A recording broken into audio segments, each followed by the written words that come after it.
C'était un orphelin pathétique dont les parents ont été transportés dans un autre monde par des démons. Maintenant, il est fauché, ne peut pas se payer de la nourriture et ne peut rien payer. Pour gagner sa vie, il chasse les démons avec sa petite amie démon extrêmement séduisante, qui devient plus forte à chaque fois qu'elle l'embrasse. Contrairement à toi, il est entouré de super canons qui veulent tous l'épouser et il peut les impressionner à tout moment.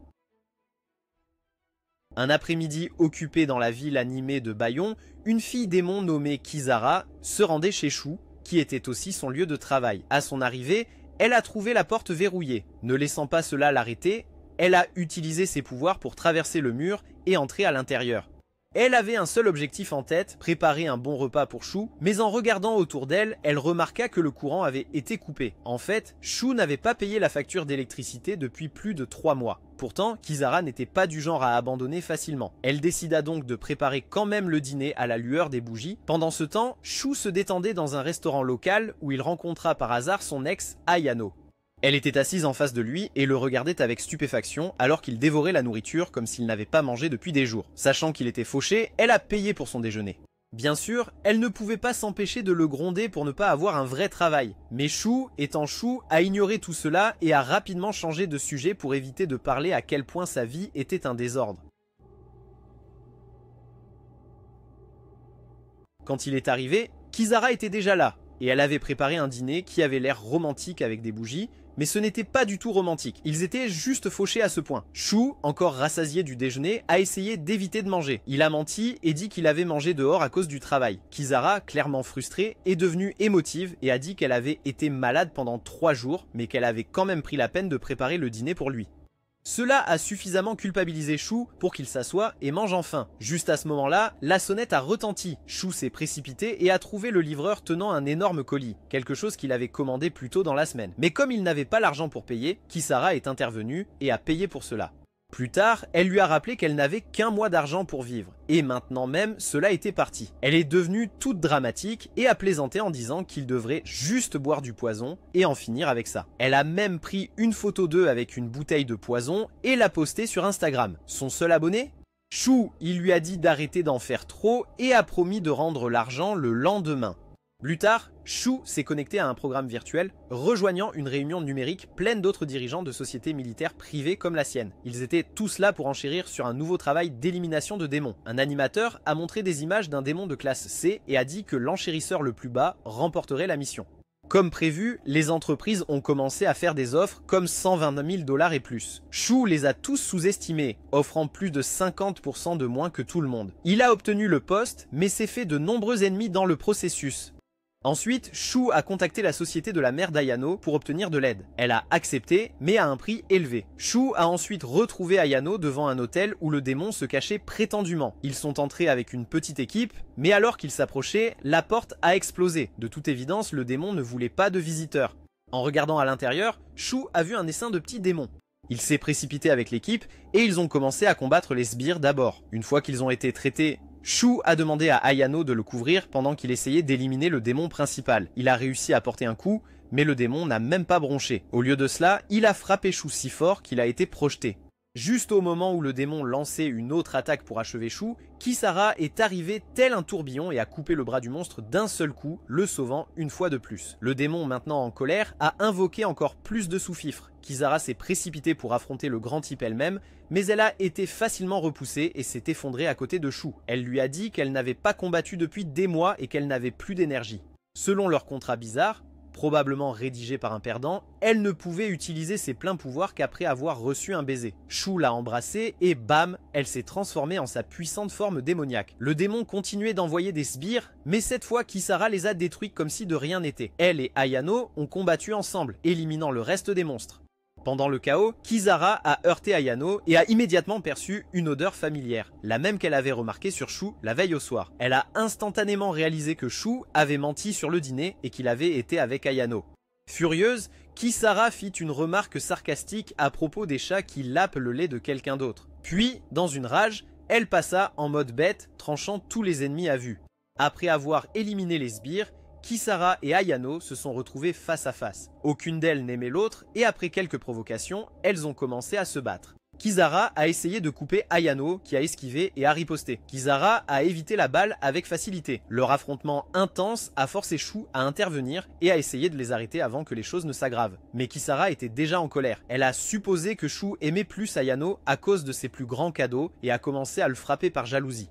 Shu esquivait comme si sa vie en dépendait. Pour la calmer, il lui a donné la clé de son appartement, ce qui a fonctionné comme par magie. Ce petit geste l'a rendue extrêmement heureuse. Avec son humeur corrigée, elle s'est concentrée à nouveau sur le véritable combat. Kisara et Ayano se sont associés pour vaincre le démon une fois pour toutes. Ayano a porté le premier coup avec son épée et Shu a achevé le démon avec son pistolet.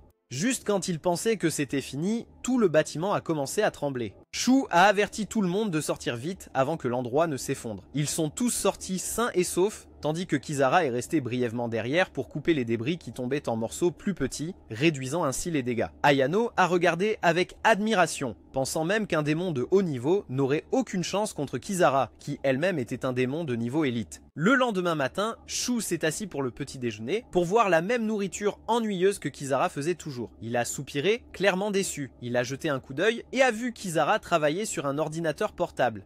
Elle a expliqué qu'elle essayait de créer une page en ligne pour gagner à nouveau de l'argent, car à cause de l'imprudence de Shu, tout l'argent qu'ils avaient gagné avait été dépensé en réparations et dommages. Plus tard, Kazara a déménagé temporairement pour trouver un travail à temps partiel et gagner un peu d'argent par elle-même. À la gare, elle a rencontré ses amis qui plaisantaient sur le fait que Shu était fauché. Elle l'a pris à la légère, disant qu'il était son photographe et l'aiderait à devenir célèbre en ligne. Soudain, un gars flashy blond nommé Mikhail, président du conseil étudiant et fils du maire, est apparu. Il avait clairement un énorme coup de cœur pour Kazara et l'a invité à une fête chic ce soir-là. Mais Kazara est parti sans dire grand-chose. Pendant ce temps, Shu est allé chercher Ayano à la salle de sport où elle s'entraînait. Il l'a supplié de lui trouver un emploi ou de parler à quelqu'un dans l'entreprise de sa mère. Elle lui a dit que sa façon de se battre causait beaucoup trop de dégâts et donnait à l'entreprise une mauvaise réputation.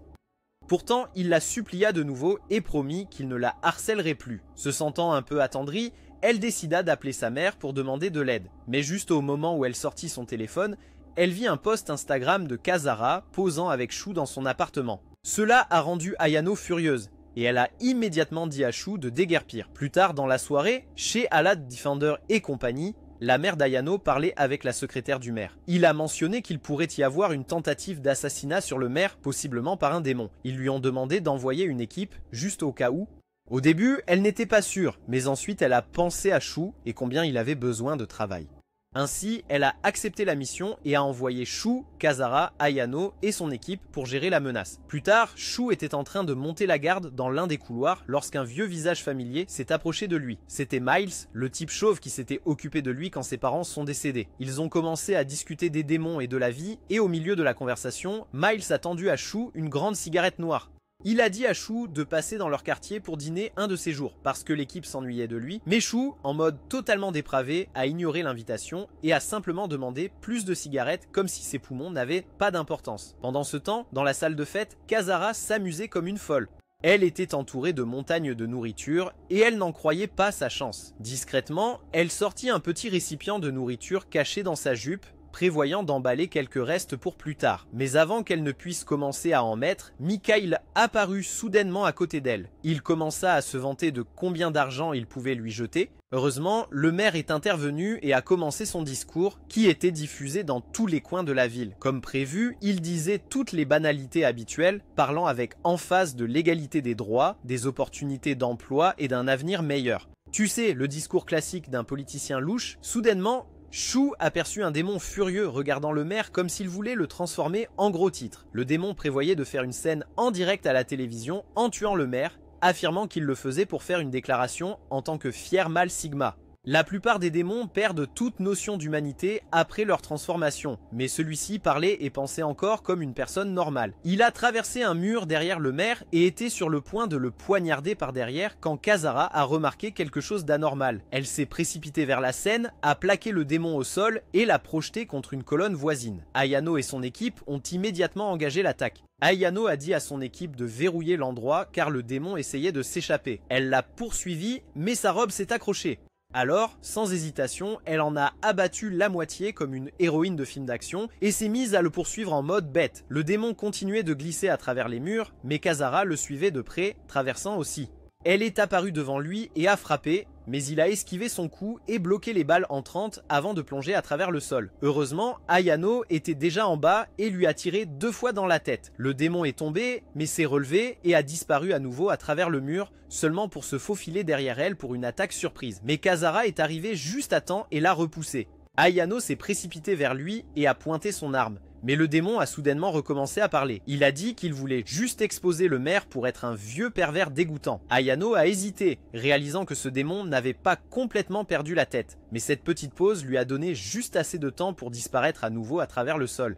Kazara a crié sur Ayano, furieuse qu'elle ait laissé le type s'échapper. De retour à l'étage, Shu a enfin décidé d'être utile. Il a traversé une fenêtre comme un idiot et a confronté le démon dans une salle de serveur avec Kazara arrivant peu après. Tous les deux ont coincé le démon, prêts à terminer le combat.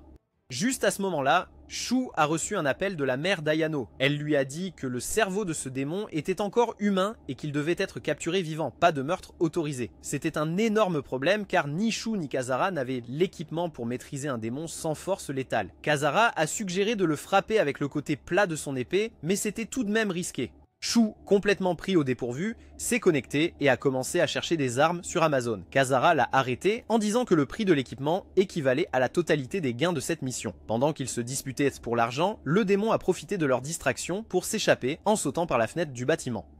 Shu et Kazara ont couru à la fenêtre. Kazara lui a rappelé que s'il achetait l'outil, il mangerait des sandwichs à l'air pour le mois prochain. Shu l'a regardé et lui a dit qu'il prendrait juste plus de photos épicées d'elle pour augmenter son nombre de followers en ligne. Cela l'a convaincu, ils ont passé la commande. Incroyablement, la livraison ultra rapide d'Amazon a réussi. Dès que le démon a touché le sol, un camion de livraison est arrivé à toute allure et l'a percuté, le mettant hors combat. Shu est descendu et une femme confiante est sortie du camion et lui a remis le gadget sophistiqué pour capturer les démons dont il n'avait même plus besoin. Le démon a été ligoté et envoyé directement à l'hôpital. Kazara et Shu sont rentrés chez eux. Quelques jours plus tard, Shu a eu un rêve terrifiant. Dans ce rêve, il a vu sa petite sœur, Kana, effrayée et toute seule. Elle pleurait et appelait leurs parents et lui... Soudain, une épée traversa son ventre et une sorte de malédiction commença à entrer dans son corps. Avant que les choses ne s'aggravent, Shu se réveilla en panique. Comme n'importe quel perdant nostalgique dans la grande ville, il manquait sa mère, son père et sa petite sœur. Encore secoué, il chercha une photo de famille, mais vit que Kazara avait collé sa propre photo dans le cadre, faisant semblant de faire partie de la famille. Agacé, Shu essaya de la décoller. Ailleurs, dans un laboratoire souterrain sombre, un homme portant une boîte en métal courait pour sauver sa vie tout en étant poursuivi par des policiers armés. Les policiers avaient des ordres stricts, récupérer le noyau à tout prix. Ils ont ouvert le feu et l'homme a lâché la boîte en tombant au sol. Alors qu'il était allongé là, son téléphone a sonné. Une voix au bout du fil lui a rappelé qu'aucune personne normale n'aurait pu mener à bien cette mission. La voix a expliqué qu'elle avait créé 3 plans de secours pour lui, de niveau B, C et D, basés sur le budget de son âme. L'homme a ignoré le discours et a crié dans le téléphone qu'il voulait le plus fort. Soudain, son téléphone s'est mis à briller d'une étrange énergie. Dans l'appartement de Shu, c'était une autre soirée aux chandelles comme toujours. Kazara a vérifié son téléphone et a annoncé que toute la ville était en panne d'électricité. Shu avait l'air choqué et a plaisanté en disant que peut-être maintenant toute la ville était aussi fauchée qu'eux. Kazara a ajouté que même les trains s'étaient arrêtés et se demandait si elle pourrait aller à l'école le lendemain. Juste à ce moment-là, une lettre est arrivée à leur porte. Shu l'a ouverte et l'a lue rapidement. Puis il s'est tourné vers Kazara et lui a dit qu'honnêtement, elle ne pourrait plus aller à l'école. Le lendemain matin, une réunion privée a eu lieu au bureau du maire avec 2 agents gouvernementaux. Ils parlaient d'un travailleur mort d'une centrale électrique de Barren City. Un fonctionnaire a dit que l'homme était peut-être un espion étranger. L'autre a ajouté qu'il pourrait avoir été après la technologie spéciale de la ville, quelque chose appelé orgonium raffiné. Ils ont expliqué que Barren City a été construite à l'origine pour exploiter cette source d'énergie rare. La ville utilisait des systèmes et technologies de pointe que la plupart des autres pays étaient désespérés de voler. Au cours des 5 dernières années, 30 espions se sont infiltrés dans la ville. L'un d'eux a même créé une catastrophe démoniaque. Comme il ne pouvait pas cacher quelque chose d'aussi important au public, le fonctionnaire a donné au maire une histoire préécrite pour aider à dissimuler l'affaire, puis lui a remis une lettre à signer afin qu'il puisse faire avancer le mensonge. Pendant que tout cela se passait, Shu a rencontré Ayano dans un parc. Elle a demandé pourquoi il l'avait traîné là-bas, disant qu'elle avait quitté le travail pour le voir et ne voulait pas perdre son temps. Shu a regardé sa tenue, un peu révélatrice, et a demandé maladroitement si elle avait vraiment porté ça pour travailler. Ayano a levé les yeux au ciel et a dit qu'elle était juste venue en courant sans se changer. Elle lui a dit d'arrêter les bêtises et d'expliquer ce qu'il voulait. Shu a sorti une photo secrète d'un énorme monstre de classe B qui ressemblait à une chenille géante. Il a dit que même si ça semblait énorme, lui et Kazara pouvaient gérer ça facilement. Ayano a demandé s'il comptait tuer la chose, et Shu a dit qu'il ne la laisserait pas tomber. Mais comme tout ex encore rancunière, Ayano a commencé à énumérer toutes les fois où il s'est planté, oublié son anniversaire, annulé un rendez-vous pour aller faire la fête, quitté son travail sans prévenir, et l'a remplacé par une fille démon comme partenaire. Shu était complètement perdu, il ne se souvenait même pas de la plupart de cela. Cependant, il s'est excusé pour l'avoir blessé. Caché à proximité derrière une cascade, Kazara avait entendu toute la conversation. Plus tard, Shu est apparu à une autre vente aux enchères de chasse aux démons où un groupe de chasseurs professionnels s'était réuni pour enchérir sur le travail d'abattre un démon chenille de rang B. Le chef a commencé l'enchère à 200 000 $, mais certains des autres chasseurs n'étaient pas d'accord. Ils ont soutenu que le monstre valait au moins 500 000. Comme avant, Shu était assis en silence à l'arrière jusqu'à ce qu'il intervienne soudainement et réduise le prix bien en dessous.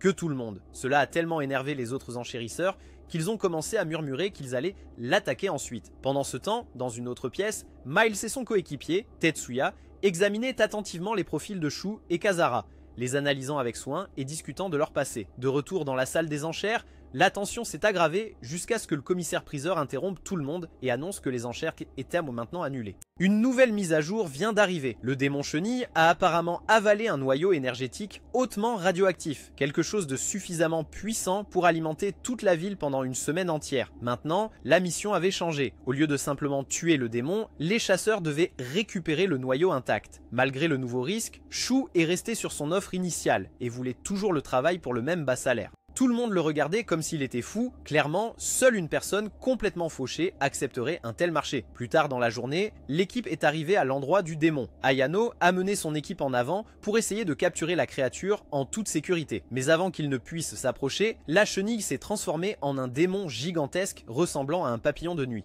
Il a anéanti tous les drones en quelques secondes, puis s'est concentré sur les soldats au sol, les traversant facilement. Ayano est monté dans une voiture pour s'échapper, mais le monstre continuait de la poursuivre. Shu se tenait à distance, regardant le chaos se dérouler comme un véritable spectateur. Juste à ce moment-là, Kazara est apparu derrière lui. Sans dire un mot, il l'a embrassé pour activer ses pouvoirs. À présent complètement rechargée, elle est arrivée juste à temps pour sauver Ayano. Un énorme morceau de débris était sur le point de l'écraser, mais Kazara l'a tranché en morceaux en l'air. Elle a volé vers le démon, esquivant facilement toutes ses attaques, et l'a poignardé dans le dos, le forçant à battre en retraite. Le démon mythe a essayé de lui tirer des rayons d'énergie, mais elle les a contournés et a continué à le marteler avec son épée, fendant sa coque extérieure dure.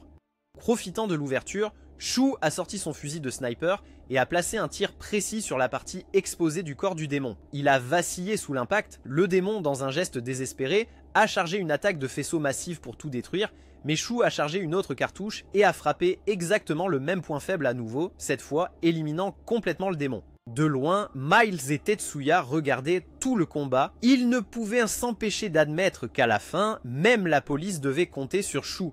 De retour sur le champ de bataille, Kazara récupérait quelque chose des restes du démon lorsqu'Ayano s'est approchée et a demandé si elle devait la remercier. Kazara a dit que c'était facultatif, mais à ce moment-là, elle a accidentellement extrait un des souvenirs de Shu de son esprit. C'était un souvenir d'un de ses rendez-vous avec Ayano, et cela a fait ressentir à Kazara une vague de culpabilité inattendue. Elle s'est excusée doucement. Le jour suivant, Ayano a été envoyé au dock pour faire face à une guerre de gangs qui avait dégénéré. Deux groupes rivaux de la mafia s'étaient affrontés et un camp avait apparemment conclu un accord avec un démon, obtenant des pouvoirs brutaux. Elle est entrée dans un entrepôt sombre et a trouvé le sol jonché de cadavres. Certains étaient déjà morts, d'autres à peine vivants. Alors qu'elle s'enfonçait plus profondément, un éclat attira son attention. C'était le canon d'un fusil pointé droit sur elle. Un danger démoniaque ouvrit le feu, forçant Ayano à se mettre à l'abri. Elle ordonna à l'un de ses agents de tirer avec un fusil de précision, tandis qu'un autre tirait avec un lance-roquette. Le démon a été abattu après une lourde attaque. Miles a ensuite dit à l'équipe qu'ils avaient de la chance que ce ne soit même pas un démon de haut niveau, sinon les choses auraient été bien pires. Alors que la scène se calmait, Ayano remarqua qu'un jeune homme était transporté vers une ambulance. Sa petite amie était en train de crier dans la foule, suppliant de ne pas être séparée de lui. Pendant ce temps, Shu et Kazara étaient de retour chez eux, mangeant un autre dîner aux chandelles puisque leur électricité était encore coupée. Le lendemain, Shu a annoncé avec enthousiasme à Kazara qu'ils allaient enfin fêter cela avec un dîner chic. Leur premier vrai salaire avait été déposé sur leur compte. Juste à ce moment-là, une voiture de luxe est arrivée dehors. Leur immeuble, et Mikhail, le type riche et tape au l'œil d'avant, en sortit. Il était venu revoir Kazara, espérant l'impressionner avec son argent et son statut, mais Kazara l'a repoussé froidement, restant loyal à Shu et disant à Mikhail de reculer. Mikhail n'a pas du tout apprécié. Il a commencé à devenir agressif avec Shu, qui a à peine réagi. À ce moment-là, Kazara aperçut Ayano passer en voiture avec un homme vêtu de noir assis à côté d'elle. Curieuse et un peu jalouse, Kazara décida de les suivre en secret. Elle les suivit jusqu'à un parc et se cacha à proximité, les espionnant alors qu'ils avaient une conversation sérieuse. Puis, se comportant comme une fouine, elle a pris quelques photos d'eux et les a postées sur Instagram. Shu a vu les photos apparaître sur son téléphone et s'est précipité au parc. Il a trouvé Ayano et l'homme, s'est excusé pour le comportement de harcèlement de Kazara et a essayé d'expliquer. L'homme s'est présenté comme Tetsuya, un agent spécial de la force anti-démon. Il a dit qu'il travaillait sur une affaire impliquant le chaos récent des gangs et plus important encore, qu'il enquêtait aussi sur le démon responsable du meurtre de la famille de Shu. En entendant cela, Shu a perdu son sang-froid. Il se tourna vers Ayano et lui cria dessus pour avoir organisé cela dans son dos. Alors qu'il continuait à râler sur la justice et la trahison, Tetsuya reçut un appel de la police. Tony, le gars blessé des docks, venait d'être retrouvé mort à l'hôpital. Shu s'est immédiatement précipité et a rencontré Miles qui lui a dit que Tony était déjà mort à son arrivée. Personne ne savait qui l'avait fait. Les blessures ont été faites avec un couteau ordinaire et il y avait le symbole d'un gang rival. Plus tard dans la nuit, Shu se tenait devant l'hôtel d'Ayano et l'a appelé. Lorsqu'elle a décroché, il s'est excusé pour la scène dans le parc, mais Ayano ne voulait rien entendre. Elle lui a dit de rentrer chez lui. Shu la supplia de faire équipe à nouveau, mais elle répliqua sèchement, lui disant qu'il ne pensait jamais à la façon dont ses choix blessèrent les autres. Elle évoqua les fois où elle l'avait attendu pendant leur relation, mais qu'il l'avait laissé tomber pour chasser des démons. Shu resta là, perplexe. Il ne se souvenait de rien de tout cela, cela brisa Ayano. Elle se retourna et s'enfuit en larmes. Ailleurs, Tetsuya est arrivé sur une nouvelle scène de crime où quelque chose d'encore plus sombre s'était produit. Les membres du gang, soupçonnés d'avoir tué Tony, s'étaient retournés les uns contre les autres. L'endroit entier était dévasté. Des corps étaient partout et tout le gang semblait avoir été anéanti de l'intérieur. En même temps, Ayano était assise sous un pont, pleurant seule. Kazara l'a trouvée là, calmement. Kazara a admis quelque chose de choquant. Elle était la raison pour laquelle Shu avait oublié tous ses souvenirs. Leur contrat lui permettait de se nourrir de ses souvenirs. Et elle avait supprimé ceux concernant Ayano exprès pour que Shu ne retombe pas amoureux d'elle. Ayano était horrifiée, mais Kazara s'en moquait. Elle a clairement indiqué qu'elle gardait Shu pour elle comme une maniaque obsessionnelle protégeant son prix. Ayano s'est levée, dégoûtée, et a dit à Kazara de ne plus jamais lui parler. De retour en ville, Shu luttait avec tout ce qui venait de se passer. Pour se vider l'esprit, il est sorti fumer. Alors qu'il se tenait là, une flèche a transpercé la poubelle à côté de lui, portant un message. Le message révélait l'emplacement de la base du gang. Shu n'hésita pas. Il attrapa un vélo à proximité et se précipita vers l'adresse. À son arrivée, l'endroit grouillait de flics. Les ignorant, il fit irruption, armes prêtes, ressemblant à un héros d'action à petit budget. À l'intérieur, il vit une femme éblouissante en robe rouge traverser les gangsters comme si de rien n'était. L'un d'eux tenta de lui tirer dessus, mais elle esquiva et lui trancha la gorge sans ciller. Shu a sauté en tirant sur elle, mais elle a tout esquivé et s'est précipitée dans les toilettes pour hommes. Il l'a suivie pour découvrir que l'endroit était rempli de miroirs. Il était impossible de suivre quoi que ce soit là-dedans. La femme est apparue dans l'un des reflets et Shu a tiré au hasard. Elle esquiva à nouveau. Pensant rapidement, il brisa la plupart des miroirs pour limiter ses tours, mais le temps qu'il ait fini, elle avait disparu. Tetsuya est arrivé juste après et a rejoint Shu à l'extérieur de la salle de bain. Ils ont trouvé un membre de gang blessé, encore à peine vivant. Ils lui ont demandé s'il y avait des dangers démoniaques impliqués dans le gang de Tony. L'homme a révélé une dernière vérité choquante. Le démon qui les a anéantis ne faisait partie d'aucun gang. C'était la petite amie de Tony. C'était elle qui était derrière tout, assoiffée de sang, pas de business. Alors qu'Ayano rentrait chez elle ce soir-là, elle se retrouva soudain face à face avec la même femme démon dangereuse que Shu traquait depuis des jours. Le démon sauta directement sur elle. Griffe prête, mais juste à temps, Kazara apparut de nulle part et bloqua l'attaque, sauvant Ayano de se blesser. Shu, qui était en communication avec Kazara pendant le chaos, entendit la lutte, mais avant que quiconque puisse immobiliser le démon, elle s'échappa à nouveau, disparaissant juste sous leurs yeux. Kazara a rapidement tendu un pistolet à Ayano et a dit qu'il devait agir vite avant que le démon ne puisse se regrouper et revenir les attaquer. Quelques secondes plus tard, Kazara a remarqué le démon se faufilant par une fenêtre proche, juste derrière Ayano. Avant qu'elle ne puisse réagir, le démon a lacéré le bras d'Ayano. Ayano, malgré sa blessure, a serré les dents et a réussi à riposter.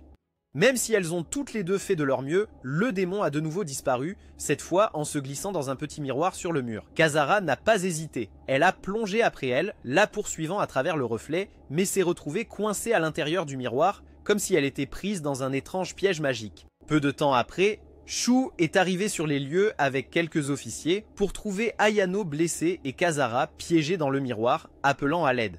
Plus tard dans la nuit, Shu a rencontré le détective Tetsuya dans un dîner tranquille. Tetsuya lui a dit qu'Ayano était maintenant protégé dans un abri sécurisé, géré par l'unité anti-démon. Il a ensuite demandé à Shu comment il avait réussi à découvrir si rapidement le démon de classe B.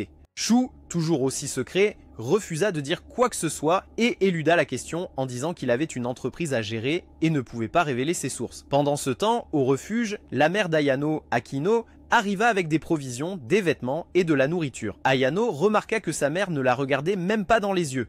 Lorsqu'elle a demandé pourquoi, Akino a expliqué qu'on lui avait dit de ne pas établir de contact visuel direct, car cela pourrait d'une manière ou d'une autre attirer le démon à leur emplacement. De retour au CAF, Tetsuya s'est ouvert davantage. Il a dit à Shu que les problèmes de la ville avaient en fait commencé au moment où Bond City a été fondé.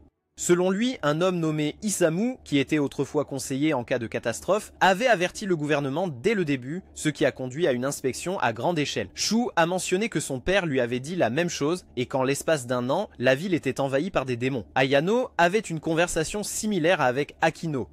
Elle a demandé à propos de l'explosion tragique qui avait tué les parents de Shu et sa petite sœur, Kana, lors d'une vente aux enchères. Ayano ne comprenait pas pourquoi Shu se trouvait même dans un tel endroit en tant qu'enfant. Akino a expliqué que c'était un jour d'inspection publique avec à peine de police, donc les familles amenaient les enfants comme si c'était une sortie scolaire. Lorsqu'Ayano a demandé plus d'informations sur l'accident minier, Akino a admis qu'elle ne savait pas grand-chose. Seulement qu'il y avait eu un survivant. Et même maintenant, personne n'avait vraiment de réponse. Mais elle a dit que le père de Shu avait été blâmé pour tout, accusé d'avoir aidé les démons à ouvrir une porte vers leur monde. De retour au CAF, Tetsuya a commencé à presser Shu plus fort. Il a dit que celui qui fournissait des informations à Shu sur cette explosion il y a 12 ans pourrait être la même personne qui a piégé son père et pourrait même utiliser Shu maintenant. Tetsuya a demandé à Shu de partager tout ce qu'il savait en proposant d'aider à découvrir la vérité, mais l'a aussi averti de ne pas faire confiance à une voix sans visage. Plus tard, Tetsuya a rencontré Miles et lui a montré une photographie, celle que Shu et Akino avaient tous deux jugée suspecte. L'homme sur la photo était une piste possible et il n'avait que cette image pour avancer. Les deux officiers ont retrouvé l'adresse de l'homme et se sont dirigés vers le bâtiment. Avant de frapper, Miles a averti qu'informer Shu pourrait ruiner leur chance. Tetsuya a frappé. Pas de réponse. Alors ils sont entrés. Ce qu'ils ont trouvé à l'intérieur était horrifiant. L'homme était déjà mort et venait d'être tué. Tetsuya a réalisé que quelqu'un s'attendait à leur arrivée. Miles a pointé le mur où un message avait été écrit avec du sang, une personne de plus. Pendant ce temps, au refuge, Ayano se détendait sur le canapé, sirotant du jus. Lorsqu'elle entendit un bruit, elle supposa que sa mère était revenue. Mais c'était Shu. Surprise et troublée, elle lui demanda pourquoi il était là. Il dit qu'il venait d'obtenir un nouvel emploi et voulait partager la nouvelle. Ayano n'était pas d'humeur et lui dit de partir. Shu a dit qu'il ne pouvait pas. Il devait capturer le démon pour sortir Ayano du confinement. Ayano l'a défié. Est-ce que Tetsuya l'aidait vraiment à découvrir la vérité sur son passé? Et si les histoires étaient vraies, que son père s'était allié avec les démons? Shu a dit que si c'était vrai, il devait des excuses à tout le monde. Il a expliqué que son père avait formé Akino, qu'il avait ensuite formé, et qu'Akino avait rompu les liens avec lui une fois que leur relation personnelle avait été exposée. Ayano a fait remarquer qu'ils auraient pu simplement créer leur propre entreprise, mais Shu a dit que c'était elle qui l'avait expulsé. Alors que la nuit tombait, ils étaient assis côte à côte parlant. Shu avoua tranquillement qu'il sentait encore que sa sœur Kana pourrait être vivante quelque part. Ayano se pencha plus près, mais ne voulait pas entendre ses sentiments. Elle voulait de l'action. Elle lui couvrit les yeux et l'embrassa. Shu demanda pourquoi le bandeau et elle répondit pour éloigner le démon, puis elle l'embrassa à nouveau, cette fois avec plus de passion. Cette nuit-là, le démon a fait irruption dans la cabane où Ayano séjournait. Il a tout déchiré à l'intérieur, l'attraquant. Kazara a fait irruption et s'est lancé dans un combat à l'épée féroce avec le démon, leurs lames s'entrechoquant plus vite que l'œil ne pouvait suivre. Au milieu du chaos, Kazara a aperçu Ayano cachée. Poussée par la jalousie, elle s'est soudain précipitée et a donné un coup de tête à Ayano pour la faire tomber au sol. Furieuse, Kazara l'accusa d'essayer de lui voler Shu. Ayano le nia, disant que Shu était un inconnu qui ne l'intéresserait jamais, mais Kazara n'y croyait pas.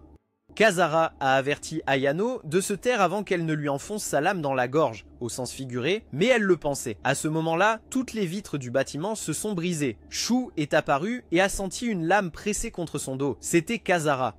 Elle tremblait de rage et exigea qu'il lui donne toute son énergie pour qu'elle puisse en finir une fois pour toutes. Elle l'embrassa avec force, drainant son énergie et effaçant même ses souvenirs de la nuit, comme leur contrat le permettait. Avec son pouvoir au maximum, Kazara se précipita sur le démon et lança une combinaison dévastatrice. Le démon bloqua la plupart des coups, puis se cacha sous terre pour attaquer par derrière. Juste au moment où le démon était sur le point de poignarder Kazara par derrière, Shu est intervenu et l'a repoussé d'un coup de coude. Il a tenté un coup de poing de suivi, mais le démon s'est retiré et a essayé de traverser le mur pour s'échapper. Réagissant rapidement, Shu a lancé une balle anti-démon sur elle, la touchant en plein dans la poitrine et la figeant en plein téléport. Kazara s'élança en avant et la poignarda exactement au même endroit, la tuant instantanément. Des semaines passèrent, Kazara avait disparu après le combat, elle n'avait laissé ni note ni message. Shu ne l'avait pas revue depuis. Il avait tout essayé pour la contacter, mais elle avait complètement disparu. Sans autre option, Shu se concentra sur la personne qui lui fournissait secrètement des informations de haut niveau. Il décida de la retrouver une fois pour toutes. Un après-midi, il attendait à une gare, assis tranquillement sur un banc. Finalement, l'informateur mystérieux apparut et, tout en gardant son identité cachée, dit à Shu de vérifier une poubelle à proximité. À l'intérieur, Shu trouva une tablette. Lorsqu'il l'alluma, il vit une vidéo d'une fille blonde anéantissant toute une escouade de policiers et de chasseurs de démons. Elle était terriblement puissante. Avant que Shu ne puisse réagir, l'informateur s'enfuit. Shu le poursuivit, mais ne put le rattraper. Encore une fois, la source s'échappa. Plus tard dans la journée, Shu a assisté à une autre vente aux enchères liée aux affaires de démons. Là, la même fille blonde a été mentionnée à nouveau. Pendant ce temps, Ayano était en pleine discussion sérieuse avec sa mère, Akino. À sa grande surprise, Akino révéla qu'elle appartenait à une organisation ancienne en Europe qui combattait les démons depuis plus de 1000 ans. Elle admit même que c'était elle qui avait introduit Shu dans l'organisation et laissa entendre qu'il se souvenait autrefois d'elle, même s'il ne s'en souvenait plus maintenant. Plus tard, alors que Shu rentrait chez lui, il reçut un appel soudain d'Ayano. Elle lui cria de rester loin de son appartement. Au début, il pensait qu'elle plaisantait, mais la panique dans sa voix lui indiqua le contraire. Il laissa tout tomber, sortit son arme et se prépara. Soudain, la porte de son appartement s'ouvrit brusquement et il fut projeté à travers la pièce. La femme blonde de la vidéo, elle s'appelait Sharon, entra. Elle marcha vers Shu comme s'il était un déchet sous sa botte. Il tendit la main vers son arme, mais elle écrasa son bras et lança une autre attaque brutale, l'envoyant valser. Alors qu'il était allongé par terre, elle monta sur lui et commença à le frapper sans pitié. Juste au moment où tout semblait perdu, Kazara apparut et attaqua Sharon par derrière. Sharon l'évita comme si de rien n'était et atterrit gracieusement de l'autre côté de la pièce. Les deux femmes se faisaient face. Pour la première fois, Kazara avait l'air nerveuse. Sharon l'a appelée la plus forte chasseuse de démons, puis a exigé qu'elle remette son épée. Sharon lui a rappelé avec arrogance leur passé. Elle avait déjà battu Kazara une fois auparavant. Kazara répondit que la dernière fois qu'elle s'était battue, Shu combattait aux côtés de Sharon. Il y a 3 ans, dans un flashback, Sharon et Shu étaient dans un combat mortel contre Kazara. Kazara avait Shu immobilisé et était sur le point de lui trancher la gorge quand Sharon l'a soudainement poignardé à travers l'estomac avec son épée. Shu, choqué et en colère, a crié à Sharon lui demandant ce qu'elle faisait. Mais avant qu'elle ne puisse expliquer, Kazara revint vers eux, pleine de rage. Le combat continua jusqu'à ce que Sharon donne un coup de pied puissant à Kazara et la piège avec une sorte de cage magique. Maintenant, dans le présent, Sharon et Kazara se tenaient à nouveau face à face. L'air entre elles était chargé de tension. Soudain, ils ont tous les deux sauté et ont commencé à se battre. Leur puissance était presque égale et aucun d'eux ne se retenait. Mais ensuite, Ayano est arrivé avec du renfort et Sharon a profité de ce moment pour s'échapper. Juste après cela, Kazara courut vers Shu qui était évanoui sur le sol. Elle se pencha pour l'embrasser, mais Ayano l'attrapa par les cheveux et lui dit de se calmer. Plus tard dans la journée, Shu était allongé dans un lit d'hôpital, toujours inconscient. Kazara et Ayano restaient avec lui, attendant et espérant qu'il se réveille. Mais Kazara reçut soudainement un message sur son téléphone et partit discrètement sans rien dire. Elle suivit l'emplacement jusqu'à un vieux bâtiment vide. Quand elle est arrivée, elle a vérifié son téléphone à nouveau, puis il a sonné. C'était Sharon. Sharon se moquait d'elle au téléphone, la traitant de perdante sans personne qui se soucie vraiment d'elle. Kazara a rapidement compris que c'était un piège, elle a invoqué son épée et s'est préparée à se battre. Mais avant qu'elle ne puisse trouver où Sharon se cachait, une balle l'a touchée d'en haut. Kazara a à peine esquivé le tir suivant et s'est mise à l'abri.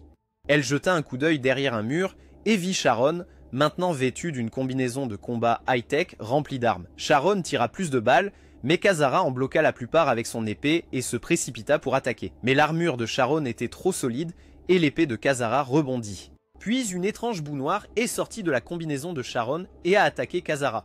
Elle a essayé de le couper, mais un des bras de la substance visqueuse l'a poignardé à la jambe. Elle a reculé, choquée que sa blessure ne guérisse pas comme d'habitude. Sharon a souri et a dit que bien que des démons puissants comme Kazara soient immunisés contre les armes normales, ils peuvent toujours être blessés par des attaques fabriquées par des démons comme celle qu'elle vient d'utiliser. Kazara a essayé de fuir, mais Sharon a bloqué chaque chemin avec plus de bras de slime. Kazara leva son épée pour riposter, mais Sharon fut plus rapide et la poignarda dans la poitrine, la renversant. Juste au moment où Sharon allait l'achever, une grenade éclair explosa à proximité. Shu était arrivé, faible mais toujours debout. Il tira Kazara derrière un pilier, et bien qu'il puisse à peine bouger, il l'embrassa, lui donnant toute son énergie. Shu s'effondra, épuisé, mais Kazara se mit soudain à briller. Ses blessures guérirent rapidement et sa force revint complètement. Sharon tira à nouveau sur elle, mais cette fois, Kazara esquiva chaque balle. Elle se précipita, tranchant un des bras robotiques de Sharon. Sharon paniqua et tenta d'attaquer Shu, mais Kazara bloqua le coup et lança une rapide série de frappes à l'épée. L'armure de Sharon a commencé à se briser comme du carton. Finalement, Kazara planta son épée profondément dans la poitrine de Sharon et détruisit complètement la combinaison l'assommant. Kazara prit Shu et l'emporta en lieu sûr. Plus tard, lorsque Shu s'est réveillé, il a demandé à Kazara pourquoi elle avait été si dure avec Sharon. N'était-elle pas juste une personne normale? Mais Kazara lui a dit que Sharon n'était pas un humain ordinaire. Elle était un membre puissant d'un groupe secret appelé l'Abbaye Céleste. Cela a confondu Shu. Pourquoi quelqu'un d'un groupe comme ça viendrait-il à Bayron City? Kazara avait l'air coupable, comme si elle cachait quelque chose. Elle a rapidement changé de sujet et a dit qu'il devrait rentrer à la maison et manger. Puisque Shu adore la nourriture, il a accepté. Quelques instants plus tard, Ayano est arrivé avec 2 tasses de café pour voir que Kazara avait déjà ramené Shu chez lui. Quelques jours plus tard, Shu était à la maison avec Tetsuya et Miles. Ils parlaient de tous les événements étranges qui s'étaient produits. Tetsuya expliqua qui Sharon était vraiment et pourquoi elle était venue à Bayron. Il mentionna également le meurtre d'un détective, disant que la victime aidait peut-être des humains à conclure des accords avec des démons. Miles ajouta que quelqu'un avait probablement tué le détective pour l'empêcher de parler. Pendant qu'il parlait, Kazara était dans la cuisine en train de préparer à manger. Tetsuya a ensuite demandé à Shu à propos de la personne mystérieuse qui lui donnait toujours des informations secrètes. Est-ce que Shu savait qui elle était vraiment? Mais Shu, parce que tant de ses souvenirs avaient été pris par Kazara, ne pouvait pas se souvenir. Kazara écoutait en coupant des oignons et a commencé à pleurer, mais pas seulement à cause des oignons. Pendant que les détectives dressaient une liste de suspects possibles, une voiture noire était garée à l'extérieur. À l'intérieur, l'informateur mystérieux les espionnait. Quand Ayano est soudainement arrivé dans sa voiture, l'informateur a paniqué et s'est enfui comme un lâche. À l'intérieur, la liste des suspects comportait des noms comme Ayano, sa mère, Akino et même le chef du groupe anti-démon. Kazara s'est précipité et a entouré le nom d'Ayano, criant qu'elle était la plus suspecte. Shu lui a dit de se calmer et d'arrêter de dire des choses méchantes sur sa petite amie de secours. À ce moment précis, Ayano est entrée. Elle a mentionné la voiture étrange à l'extérieur et a ensuite vu la liste des suspects.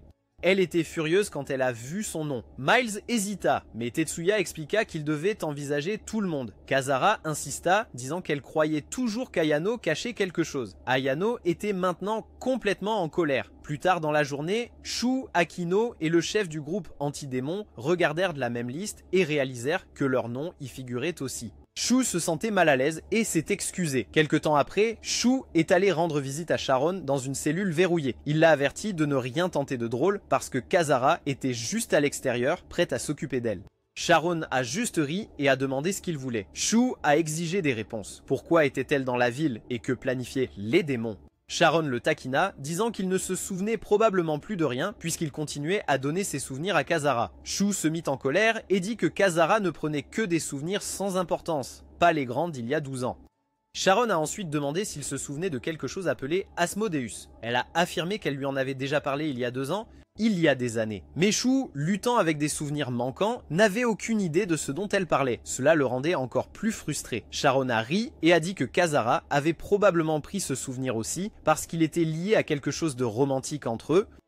De plus en plus contrarié, Shu a finalement demandé qui est Asmodeus. Sharon a dit que Shu était tellement concentré sur Kazara et sa famille qu'il manquait la vue d'ensemble. Elle l'a averti que s'il continuait ainsi, il ne pourrait jamais vivre paisiblement avec Kazara. Shu a répliqué qu'il n'avait pas demandé de conseils amoureux. Sharon a simplement souri et lui a dit que l'agent secret qu'il poursuivait ne travaillait pas seul. Cet agent était contrôlé par Asmodée. Elle a dit qu'Asmodeus était derrière tout, quelqu'un qui contrôlait les démons dans la ville tout en gardant tout caché aux gens. Shu s'est penché et a demandé si elle avait des pistes.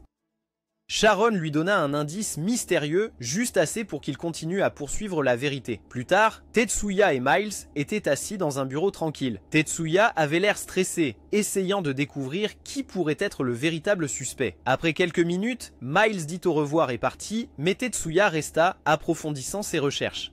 Soudain, quelque chose sur son écran le choqua. Sans perdre de temps, il se précipita hors de la pièce, déterminé à agir. Non loin de là, caché dans l'ombre, le même informateur mystérieux qui avait été à l'extérieur de la maison de Shu observait secrètement Tetsuya. Tetsuya sauta dans sa voiture et essaya d'appeler Shu, mais l'appel n'aboutit pas. Il continua à conduire vers l'emplacement de Shu et réussit finalement à obtenir un signal. Au téléphone, il a dit à Shu qu'ils devaient se rencontrer tout de suite, mais avant qu'il ne puisse finir de parler, bang! Un coup de feu a résonné à travers la ligne, faisant paniquer Shu. Shu s'est immédiatement précipité sur les lieux, emmenant Kazara avec lui. Quand ils sont arrivés, ils ont été horrifiés de trouver Tetsuya mort dans sa voiture. Shu tomba à genoux de manière dramatique et écrasé par la perte. Soudain, ils aperçurent une silhouette sombre traversant le parking en courant. Sans hésiter, Shu et Kazara se lancèrent à sa poursuite. Lorsqu'ils l'attrapèrent, Shu réalisa que c'était le même informateur qui lui avait donné des tuyaux secrets tout au long. Pensant que cet homme avait tué Tetsuya,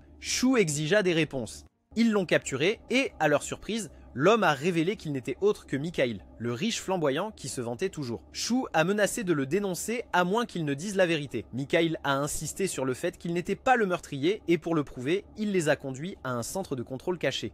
À l'intérieur du bâtiment, Shu et Kazara étaient choqués. C'était un centre de surveillance high-tech où des gens regardaient des flux de caméras en direct de toute la ville de Byron. Mikhail expliqua avec suffisance que c'était ainsi qu'il semblait toujours tout savoir. Il avait accès à presque toutes les caméras de la ville. Ils ont visionné les images du moment où Tetsuya a été abattu, mais tout ce qu'ils pouvaient voir était une silhouette encapuchonnée appuyant sur la gâchette et s'éloignant. Pas de visage, pas d'indice. Shu était frustré de ne pas être plus près de résoudre l'affaire. Le lendemain, Shu a assisté aux funérailles de Tetsuya.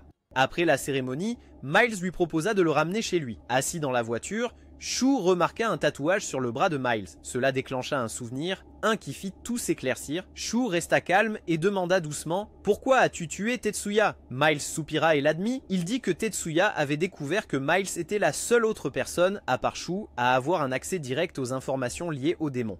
Une fois que Miles a réalisé que Tetsuya avait compris, il n'avait pas d'autre choix que de l'éliminer, son propre partenaire. Miles a emmené Shu dans un parc tranquille. Shu lui dit calmement que la police avait déjà encerclé la zone, mais Miles n'était pas inquiet. Il sourit, sachant que les policiers ordinaires ne pourraient pas l'arrêter. À ce moment-là, il commença à transformer son corps, prenant une forme démoniaque terrifiante. Tous les gens à proximité regardaient avec horreur. La police ouvrit le feu, mais Miles bloqua chaque balle avec un bouclier d'énergie lumineux.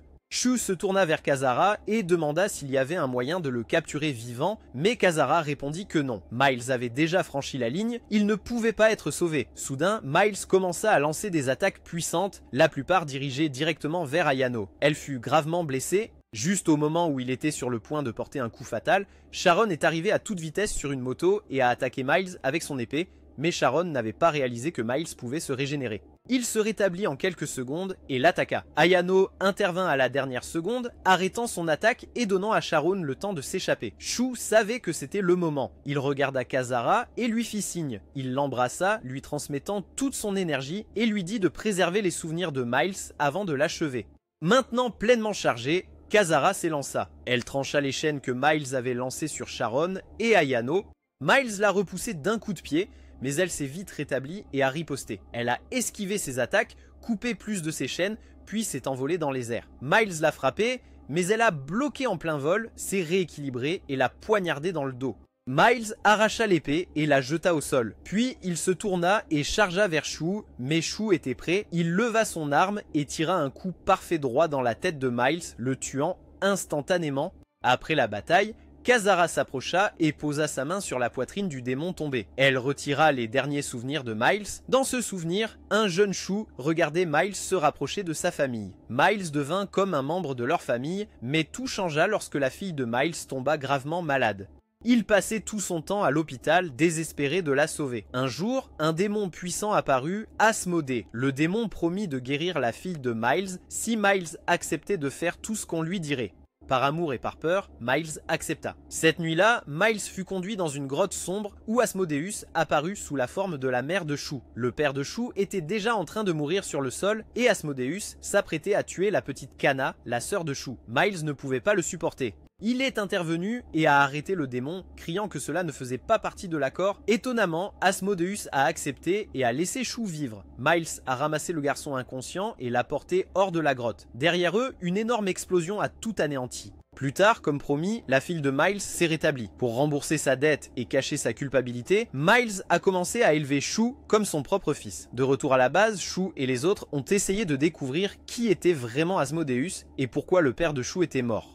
Soudain, Sharon se leva et ouvrit un PowerPoint comme si elle allait présenter un projet scolaire. Elle expliqua qu'au cours de l'histoire, un démon revenait sans cesse en prenant le contrôle de différentes femmes. Chaque fois que ce démon apparaissait, des tonnes d'autres démons le suivaient et l'endroit finissait par être détruit. Sharon a dit que ce démon devait être Asmodée. Ayano a supposé qu'Asmodée était apparu pour la première fois à Byron City il y a 12 ans, mais sa mère Akino l'a interrompu et lui a dit d'arrêter de parler. Elle a dit que les démons existaient déjà avant cela. Asmodée n'était venu que plus tard, attiré par le puissant noyau énergétique de la ville. Akino croyait que les véritables réponses étaient enfouies dans l'ancienne mine qui a sombré dans l'océan il y a 12 ans. En entendant cela, Ayano se rendit directement en ville pour trouver son ami Linhua, mais Linhua était agacé. Ayano sortit des photos de l'océan montrant l'endroit où se trouvait la mine. Elle exigea les coordonnées exactes. Linhua lui dit que la zone était interdite. Les civils n'étaient pas autorisés à s'en approcher. « Ce n'est pas un film », dit-elle, mais Ayano ne reculait pas. Elle a conduit jusqu'à un pont à proximité et a demandé à nouveau pourquoi le gouvernement avait caché cela au public. Linhua a refusé de répondre. Ayano a soudainement sorti une arme et a exigé les coordonnées à nouveau. Linhua, maintenant terrifiée, jura qu'elle ne connaissait pas l'emplacement exact. De nulle part, un missile frappa la route devant. Ayano fit une embardée juste à temps. Choquée, elle accusa Linhua de l'avoir piégée, mais Linhua avait l'air tout aussi effrayée. Avant qu'elle ne puisse comprendre ce qui se passait, un homme blond avec un bras robotique s'écrasa sur leur voiture. Il se tenait sur un tank. À proximité, un soldat bruyant et un gars avec une afro crièrent à Ayano qu'elle était entourée et que même le QG de sa mère était attaqué. Soudain, Mikhail, le même type riche agaçant, apparut sur un écran. Il demanda nonchalamment à Linhua si elle allait bien. Linhua répondit nerveusement qu'elle était juste en train de conduire avec son ami. Mikhail s'en moquait. Il dit à Ayano de se rendre ou sa mère serait envoyée au Nirvana. Ayano était submergée. Elle faillit sortir de la voiture. Mais alors, de nulle part, un énorme hélicoptère militaire est apparu dans le ciel et a ouvert le feu sur l'ennemi. Tout le monde s'est arrêté, choqué. Ayano a levé les yeux et a vu que Shu pilotait l'hélicoptère. La voix de sa mère est passée à la radio, lui disant de monter à bord. En même temps, Linhua a envoyé les coordonnées exactes de la mine engloutie sur le téléphone d'Ayano. Ayano et Shu se sont envolés ensemble, se dirigeant vers les ruines sous-marines. Alors que Shu et Ayano volaient vers la mine sous-marine, Kazara et Sharon se dirigeaient vers le même endroit en bateau. Kazara avait l'air sérieux. Elle a dit à Sharon qu'elle ne voulait plus que Shu soit blessé et qu'elle sauverait Kana elle-même, quoi qu'il arrive. Sharon lui a demandé la clé USB et Kazara la lui a remise. Sharon a ensuite expliqué quelque chose de terrifiant. Elle a montré à Kazara un schéma qui apparaissait à chaque épidémie de démons. On aurait dit qu'Asmodée, le démon derrière tout cela, essayait de dessiner quelque chose en utilisant toute la destruction à travers le monde. Et maintenant, la dernière partie de ce motif était presque terminée, juste là où se trouvait la mine engloutie. Sharon a révélé qu'Asmodée avait possédé la mère de Shu il y a 16 ans. Kana était née après cela, ce qui signifiait qu'elle était à moitié démon. Mais Shu était né plus tôt, ce qui faisait de lui un humain à part entière. Sharon croyait que le plan d'Asmodeus était de construire un monde où démons et humains pourraient vivre ensemble. Mais en réalité, ce rêve était impossible. Et Kana, qui était probablement encore en vie au fond de la mer, était la clé pour ouvrir une porte qui pourrait laisser des millions de démons envahir la ville. Finalement, Kazara et Sharon arrivèrent à la mine et explorèrent les tunnels sombres. Au centre, ils trouvèrent une jeune fille inconsciente et attachée. C'était Kana. Kazara était bouleversée et courut vers elle, mais quelque chose n'allait pas. Elle se retourna rapidement et bloqua un coup de pied soudain de Sharon. Sharon lui a dit que Kana ne pouvait pas être autorisée à vivre. Elle était trop dangereuse et même s'il la sauvait maintenant, elle pourrait encore être utilisée plus tard pour ouvrir la porte. Mais Kazara a refusé. Elle a dit que Kana était la petite sœur de Shu, la seule famille qui lui restait et qu'elle ne laisserait personne lui faire du mal. Pendant ce temps, Mikhail a appris l'existence de Kana et la menace qu'elle représentait. Sans attendre, il appuya sur un bouton qui lança une frappe de satellite nucléaire directement sur l'île. Dans la grotte, le corps de Kana commença à briller, son dos éclata et une énorme main démoniaque en sortit juste au moment où le faisceau du satellite frappa. L'explosion se produisit juste devant Shu et Ayano, mais lorsque la fumée se dissipa, l'île était toujours là. Soudain, une gigantesque main démoniaque jaillit du sol, s'élevant vers le ciel. Kazara, maintenant sous sa forme démoniaque, survolait le champ de bataille en portant Sharon. Asmodée avait complètement pris possession du corps de Kana. Sharon se battait avec acharnement, tranchant à travers chaque attaque. Kazara a sauté, taillant à travers des vagues de monstres avec son épée. Shu, regardant depuis l'hélicoptère, a dit à Ayano de prendre les commandes. Puis il a sauté pour aider, Sharon a été renversée et projetée au sol, Kazara s'est précipitée pour aider mais soudain un clone d'elle-même est apparu et l'a attrapée par derrière. Le clone a commencé à l'étrangler, puis un coup de feu a retenti. Shu avait tiré sur le clone. Il courut vers Kazara et l'a pris dans ses bras. Il lui dit de l'embrasser et de prendre son énergie. Il a dit qu'il se fichait de combien de souvenirs il perdait, il voulait juste la sauver. Mais Kazara a commencé à pleurer. Elle a dit qu'elle ne pouvait plus le faire, elle avait peur qu'il oublie qui il était vraiment. Avant qu'il ne puisse décider quoi que ce soit, Kazara fut soudainement transpercée dans le dos par une lance. Du sang coula de sa bouche. Derrière elle se tenait Kana, désormais complètement possédée par Asmodée. Kazara essaya de retirer la lance, mais c'était trop douloureux. Elle a commencé à voir des souvenirs du jeune Shu. L'air autour d'eux a commencé à briller comme la lumière des étoiles. Ayano a piloté l'hélicoptère près d'eux et a crié à Shu de monter à bord, mais Shu a refusé. Il a regardé Kisara et a dit qu'il n'allait pas la quitter. Kisara, saignant et à peine consciente, lui a dit de se sauver. Mais Shu ne bougeait pas. Soudain, Sharon arriva en courant par derrière, attrapa Shu et l'accrocha à l'hélicoptère. Alors qu'il s'envolait, la main géante du démon disparut, laissant Kisara toujours clouée au sol avec une lance à travers la poitrine. Kana la regarda froidement. Kisara agrippa à nouveau la lance. Les souvenirs de Shu envahirent soudainement son esprit. Elle a vu tout ce que Shu avait été, applaudissant à la fois Ayano et Sharon. Furieuse, Kisara arracha la lance et fit face à Kana avec rage. Elle leva son arme pour la tuer, mais s'arrêta en se souvenant que Kana était la sœur de Shu. Cette pause donna à Kana juste assez de temps pour charger une énorme décharge d'énergie. Elle l'a tiré directement sur Kisara, l'envoyant voler dans l'océan. Shu, suspendu à l'hélicoptère, ne pouvait que regarder impuissant alors qu'elle disparaissait en dessous. Kana s'est envolée et a bloqué leur chemin. Elle s'est préparée à attaquer l'hélicoptère. Ayano a crié que Shu mourrait si elle tirait. Kana s'est arrêtée et a regardé Shu. Mais avant que quoi que ce soit d'autre ne puisse se produire, un laser géant l'a frappé de côté. Mikhail, observant depuis une salle de contrôle, avait tiré à nouveau avec l'arme. Il avait décidé que Kana était trop dangereuse pour être laissée en vie. Mais quand la fumée se dissipa, Kana était toujours là, flottant dans les airs. Frustré, Mikhail ordonna une autre attaque. Cette fois, l'explosion détruisit les ailes de Kana et elle tomba dans l'océan à côté de Kisara. Plus tard, Shu, Ayano et Sharon emmenèrent Kisara à l'hôpital. Sharon dit au médecin qu'elle n'avait pas de pouls et aucune activité cérébrale. Même sa guérison démoniaque ne fonctionnait pas. Ayano a demandé si elle se réveillerait. Sharon a dit qu'il ne savait pas. Kisara n'était pas entièrement humaine, donc personne ne pouvait être sûr de ce qui se passerait. Ayano a ensuite demandé à propos de Kana. Les scans satellites montraient son corps flottant à 200 mètres sous l'eau. Sharon a dit que Kana n'était probablement pas morte. Elle avait survécu à un coup de poignard dans la poitrine pendant 12 ans, donc un laser ne l'arrêterait pas. Elle a averti que Kana reviendrait certainement, et la prochaine fois, elle pourrait détruire toute la ville. Ayano, toujours pleine d'espoir, a demandé s'il y avait un moyen pour que Kana puisse vivre une vie humaine normale. Sharon a dit peut-être, mais seulement si quelqu'un pouvait ramener son côté humain. Mais son groupe, l'Abbaye Céleste, voyait Kana comme une menace de rang S. Ils enverraient bientôt des agents pour la tuer.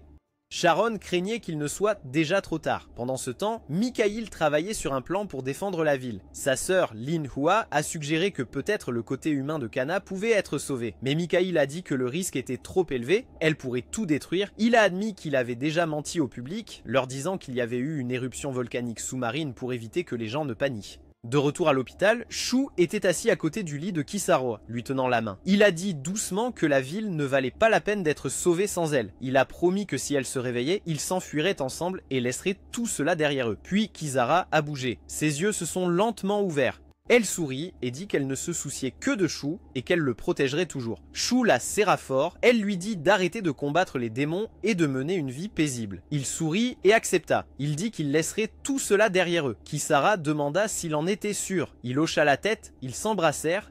Mais au lieu de perdre des souvenirs comme avant, Shu les retrouva soudain tous. Il essaya de l'arrêter, mais Kisara continua de l'embrasser, le retenant immobile. De plus en plus de souvenirs revenaient. Il se souvenait de sa rupture avec Ayano dans un restaurant, lui disant que leur relation ne fonctionnait pas. Ayano avait pleuré, pensant que c'était parce qu'elle faisait de mauvais sandwichs. Mais Shu avait expliqué qu'ensemble, ils ne pouvaient combattre que des démons faibles. Il avait besoin de grandir par lui-même. Puis il se souvint de sa rencontre avec Sharon en combattant un démon gelé qui était en fait le corps de Kisara.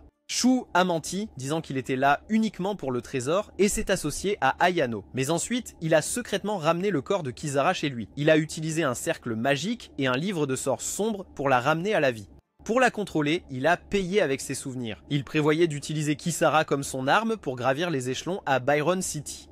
Un jour, il a même dit à Ayano que les démons étaient meilleurs que les humains. Il s'est vanté de vivre avec Kisara. Ayano l'a averti qu'il perdait son vrai moi. Mais Shu a seulement souri et a dit qu'il avait un plan de secours au cas où quelque chose tournerait mal. Plus tard, Shu a donné à Kisara un livre de contrat spécial. Il lui a dit que cela rendrait leur routine magique plus facile, juste un rituel toutes les 6 heures. Il a fait en sorte que cela paraisse simple, comme si ce n'était pas un gros problème. Mais Kisara, qui lit toujours tout attentivement, a repéré quelque chose d'étrange. Sur la dernière page, en utilisant ses yeux de démon, elle a vu une petite règle cachée. Shu pouvait annuler le contrat tout seul. Pendant le rituel, Shu a menti et a dit qu'ils pouvaient l'annuler ensemble. Il s'attendait à ce qu'elle touche sa tête, mais à la place, Kisara l'a embrassée. Shu était confus, mais elle sourit et lui dit qu'elle avait changé les règles du contrat. Maintenant, ses pouvoirs s'activeraient avec des baisers et seule elle pouvait annuler le contrat. De retour au présent, Shu attrapa Kisara et demanda ce qui se passait, mais c'était déjà trop tard. Kisara avait annulé le contrat toute seule et en conséquence, elle a perdu tous ses souvenirs de Shu. Elle ne se souvenait de rien, qui il était, ce qu'ils avaient partagé, ni même de son propre nom. Shu était resté avec tous leurs souvenirs, mais pour elle, il n'était qu'un étranger.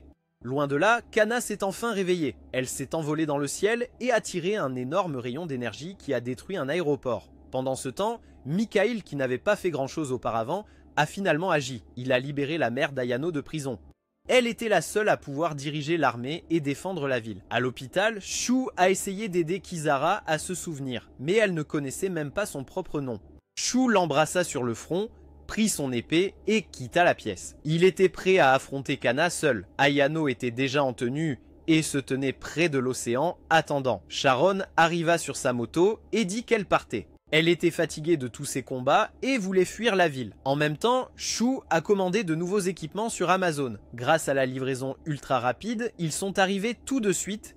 Il est monté dans le camion et a commencé à tout déballer. Alors que Kana s'approchait de la ville, la mère d'Ayano donna le signal d'attaquer. Des hélicoptères et des soldats ouvrirent le feu, remplissant le ciel de fumée. Mais quand la fumée se dissipa, Kana flottait toujours complètement indemne. Un bouclier d'énergie lumineux la protégeait. Mikhail leur a dit de continuer à tirer. Ils ne pouvaient pas laisser Kana atteindre la ville. Mais peu importe combien ils attaquaient, cela ne fonctionnait pas. Elle a tout bloqué. Ayano a décidé d'essayer quelque chose de plus fort. Elle a tiré une énorme roquette et cette fois, ça a marché. Le bouclier de Kana s'est brisé et elle avait l'air vraiment en colère. Kana fixa Ayano et commença à charger sa prochaine explosion. Ayano courut et se cacha derrière un char, échappant de justesse. L'armée continua de tirer, mais Kana les dépassa en volant, poursuivant Ayano. Ayano se retourna et tira sur elle, mais rien ne fonctionnait. Puis, son arme s'enraya. Kana s'approcha et chargea un énorme rayon juste devant elle. Cela aurait tout terminé, mais Shu est arrivé juste à temps. Il a attrapé Ayano et l'a tiré avant que l'explosion ne frappe. Ils ont atterri sur un toit. Shu a dit à Ayano que tous ses souvenirs étaient revenus, mais que Kisara ne se souvenait de rien. Ayano a demandé ce qu'il devait faire maintenant. Shu a dit qu'il devait tout donner. Peut-être qu'il pouvait encore aider Kana à reprendre le contrôle. Il a dit qu'il la conduirait vers une vieille centrale électrique pour que les civils ne soient pas blessés. Ayano était confuse. Pourquoi Kana les suivrait-elle? Sharon est soudainement apparue, s'est présentée et a expliqué que Kana viendrait parce qu'elle détestait Ayano et toutes les autres filles proches de Shu. Sharon a dit que même lorsque Kana était scellée sous l'eau, elle pouvait voir tout ce que Shu faisait. Elle était jalouse au fond, comme une petite fille qui ne voulait pas partager son frère. À ce moment-là, Kana a traversé un bâtiment en cherchant Ayano, mais l'armée lui a tiré un missile en plein visage. Elle est devenue encore plus en colère et a appelé une bande de monstres démons pour distraire les soldats pendant qu'elle continuait à chercher. Soudain, Shu est arrivée sur un hoverboard et a affronté Kana. Elle a levé le bras pour le frapper, mais elle n'a pas pu le faire. Shu lui a dit calmement qu'elle était sa seule famille et qu'il voulait juste rester à ses côtés. Kana s'est arrêté, mais ce n'était pas suffisant. Shu a dit désolé pour ce qui allait suivre. Des tentacules ont attrapé Kana. Ayano a tiré des missiles et Shu a chargé avec son épée. Kana s'est libéré et s'est envolé, invoquant sa lance magique. Shu l'a poursuivi sur le hoverboard. Les deux se sont affrontés dans le ciel, se frappant avec de la magie et des épées. Shu a commencé à reculer et Kana l'a suivi, le frappant avec de la magie. Soudain, Sharon a projeté Kana contre un mur avec ses tentacules. Ayano l'a tiré à nouveau. Kana a riposté, mais Shu l'a bloqué avec son épée. Il continuait à esquiver et à la charger, mais Kana le repoussa violemment. Elle s'avança pour l'achever, mais Ayano et Sharon lui tirèrent à nouveau dessus par derrière, donnant à Shu une autre chance. Il essaya encore mais se figea. Il ne pouvait pas blesser sa sœur. Kana le projeta au sol. Elle se précipita de nouveau sur lui, mais Sharon le protégea. Puis Ayano attaqua Kana à nouveau, leur donnant plus de temps. Shu se releva et essaya de se battre à nouveau, mais Kana le projeta contre un arbre. Puis elle s'en prit à Ayano. Soudain, Kisara apparut et bloqua la lance de Kana. Tout le monde fut choqué de la voir. Kisara et Kana se battirent férocement dans les airs, s'affrontant avec énergie et épée. Kana projeta Kisara au sol. Shu l'a attrapé et lui a dit que la seule façon d'arrêter Kana était de la poignarder au cœur. Kisara a hoché la tête et a volé vers Kana, esquivant les attaques tandis que Shu la couvrait avec des tirs. Elle a frappé mais a raté. Kana s'est envolé vers le haut, Sharon l'a frappé en plein vol et l'armée a tiré à nouveau, la faisant tomber. Dans une rage, Kana envoya 3 démons de plus dans la ville. Sharon et Ayano se précipitèrent pour les arrêter. Shu et Kisara sont restés pour combattre Kana. Shu a embrassé Kisara, débloquant ses pleins pouvoirs. Elle a volé à pleine vitesse pour combattre Kana dans le ciel. Shu a crié pour qu'elle rapproche Kana. Kana a chargé en avant. Shu a tiré avec son pistolet anti-démon et l'a touchée. Elle est tombée. Kisara a volé vers le bas et l'a poignardée dans la poitrine, mettant enfin fin à la bataille. Ensuite, Kana a été capturé et enfermé profondément sous terre. Sharon est retournée à sa base. Shu a visité les tombes de ses parents et de Miles. À l'extérieur du cimetière, Kisara, toujours sans mémoire, l'attendait. Ils sont retournés chez Shu, mais en entrant, ils ont vu quelque chose de choquant. Kana, maintenant sous sa forme humaine, était assise dans la cuisine en train de se gaver de nourriture. Elle s'était échappée. Kisara la regarda, puis Ayano entra aussi. Et juste comme ça, il était temps pour un nouveau tour, et c'est là que cette vidéo se termine. Regardez la vidéo suivante, et je vous verrai dans la prochaine.